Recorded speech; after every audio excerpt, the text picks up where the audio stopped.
खालीलपैकी कोणता शब्द तत्सम शब्द आहे? तर भू, पिता, अनोळखी. तसेच यापैकी पिता हा शब्द तत्सम शब्द आहे. जे शब्द संस्कृतमधून मराठीमध्ये येताना त्यांच्या मूळ शब्दात कोणताही बदल होत नाही त्यांना तत्सम शब्द म्हणतात. पिता हा संस्कृत शब्द जशाच्या तसा मराठीत वापरला आहे म्हणून तो शब्द तत्सम शब्द आहे. दुसरं, पुढील शब्दाची व्युत्पत्ती शोधा. वृक्ष, देशी, तद्भव, तत्सम, अभ्यस्त. वृक्ष या शब्दाची व्युत्पत्ती शोधा.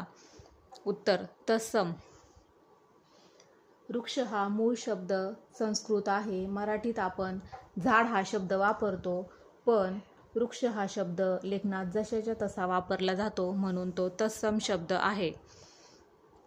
पुढील शब्दाची व्युत्पत्ती शोधा. कंबर, तद्भव, तत्सम, देशी, उपसर्ग घटित. उत्तर आहे देशी. जे शब्द मूळचे संस्कृत नाहीत किंवा इतर परकीय भाषांमधून आले नाहीत तर ते महाराष्ट्रातील स्थानिक बोलीभाषेतील आहेत त्यांना देशी शब्द म्हणतात. कंबर हा असाच एक देशी शब्द आहे. खालीलपैकी तत्सम शब्द ओळखा. उत्सव, गाव, उडी, सासरा. उत्तर आहे उत्सव. गावला ग्राम म्हणतात, सासराला श्वसूर म्हणतात. हे बदललेले शब्द आहेत. तर उत्सव हा शब्द संस्कृतमधून थेट आला आहे म्हणून तो तत्सम शब्द आहे. खालीलपैकी तत्सम शब्द ओळखा. घास, भूगोल, चिमणी, आजन्म.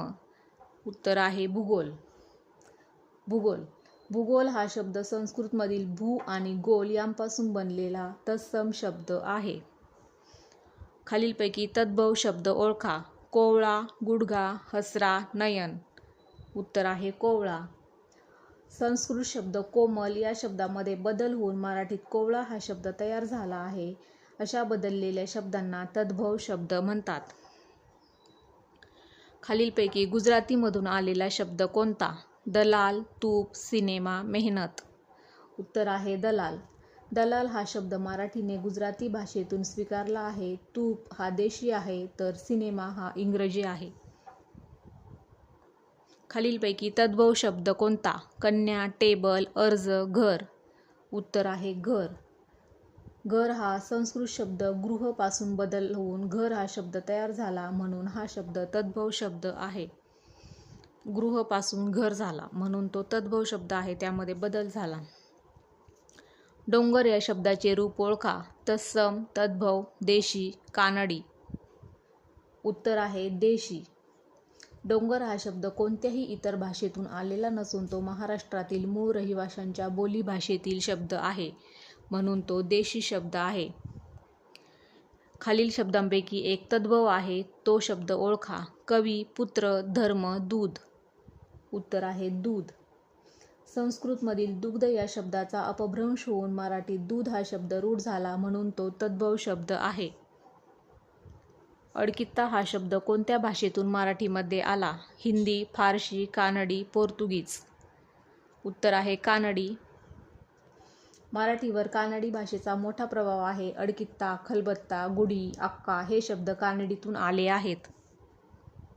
खाली दिलेल्या शब्दांपैकी तत्सम म्हणजे संस्कृतमधून आलेला शब्द ओळखा.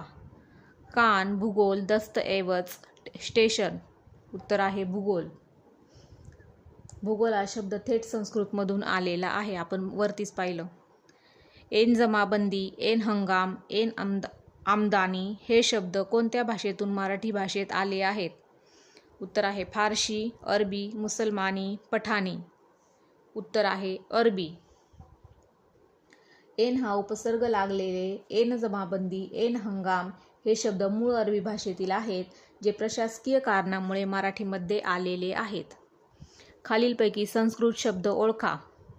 विसावा, विश्रांती, विश्राम, आराम. तर संस्कृत शब्द आहे विश्रांती. विश्रांती हा शब्द संस्कृत व्याकरणाचे नियम पाळून तयार झालेला तत्सम शब्द आहे. वृद्ध हा शब्द कोणत्या प्रकारचा आहे? तद्भव, परभाषी, देशी, तत्सम. वृद्ध हा शब्द तत्सम आहे. वृद्ध हा मूळ संस्कृत शब्द आहे, त्याचा तद्भव शब्द म्हातारा असा होतो. तत्सम शब्द ओळखा. गृह, भाऊ, पाय, दूध. उत्तर आहे गृह. गृह हा मूळ शब्द संस्कृत शब्द आहे, ज्यापासून घर हा तद्भव शब्द तयार झाला आहे. आपण वरतीच पाहिलेलं आहे. पुढील शब्दांपैकी तत्सम शब्द ओळखा. कवी, कान, चाक, सासरा. उत्तर आहे कवी. कवी हा शब्द संस्कृतमधून जशाच्या तसा मराठीमध्ये आला आहे. कोणत्या शब्दास तद्भव म्हणतात? मूळ संस्कृत शब्दाच्या रूपात बदल होऊन झालेला, मूळ संस्कृत शब्दाच्या रूपात बदल न झालेला, मूळ संस्कृत शब्दाची संधी होऊन झालेला, मूळ संस्कृत शब्दास प्रत्यय लागून झालेला. उत्तर आहे मूळ संस्कृत शब्दाच्या रूपात बदल होऊन झालेला म्हणजेच तद्भव. तद्भव ही शब्दाची व्याख्या आहे. उदाहरणार्थ पर्ण, पान, हस्त, हात. म्हणजेच मूळ संस्कृत शब्दाच्या रूपात बदल होऊन जो शब्द तयार होतो त्यास तद्भव शब्द म्हणतात. लक्षात ठेवा. दही या शब्दाचा प्रकार कोणता आहे? तत्सम, तद्भव, परभाषिक, खालीलपैकी एकही नाही. उत्तर आहे तद्भव. संस्कृत शब्द दधी याचे मराठीत रूपांतर होऊन दही हा शब्द तयार झाला, म्हणून तो तद्भव आहे. अशाच प्रकारे तुम्हाला आणखी वेगवेगळे प्रश्न पाहायचे असतील आणि प्रश्न महत्त्वाचे वाटले असतील तर चॅनलला लाईक, शेअर, सबस्क्राईब करा. थँक्यू.